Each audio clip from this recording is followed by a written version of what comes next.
Hello guys, আসসালামু আলাইকুম। সবাই কেমন আছেন? আশা করি ভালো আছেন। আমি অনেক ভালো আছি। আজকে আমার পছন্দের একটি ফল বাগানে চলে গিয়েছিলাম, লিচু বাগানে। হঠাৎ করে জানতে পারি রাদিফের স্কুলের পাশে একটি অনেক বড় লিচু বাগান আছে। তো শোনার সাথে সাথে রাদিফের বাবাকে নিয়ে চলে যায় লিচু বাগানে। আমার লিচু খেতে অনেক ভালো লাগে, আর লিচু বাগান থেকে লিচু পেড়ে পেড়ে খেতে তো আরও অনেক ভালো লাগে। যার কারণে চলে এসেছি লিচু বাগানে। লিচুগুলো বড় হয়নি, আর কিছুদিনের মধ্যে লিচুগুলো পেকে যাবে, কিন্তু এখন খাওয়ার উপযোগী হয়নি কারণ টক, অতটা বড় হয়নি।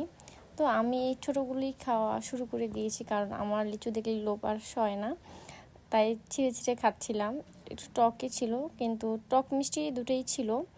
অনেক রকমের লিচু ছিল এখানে। তো রাদিফও এখানে পেরে পেরে খাচ্ছিল। রাদিফকে স্কুলের ড্রেস পরিয়ে নিয়ে গিয়েছিলাম, কারণ তার স্কুলের পাশেই ছিল লিচু বাগানটি। তো কারা কারা আমার মতো লিচু খেতে পছন্দ করেন কমেন্ট করে জানাবেন। আর আজকের মতো ভিডিওটি এই পর্যন্ত। আল্লাহ হাফেজ।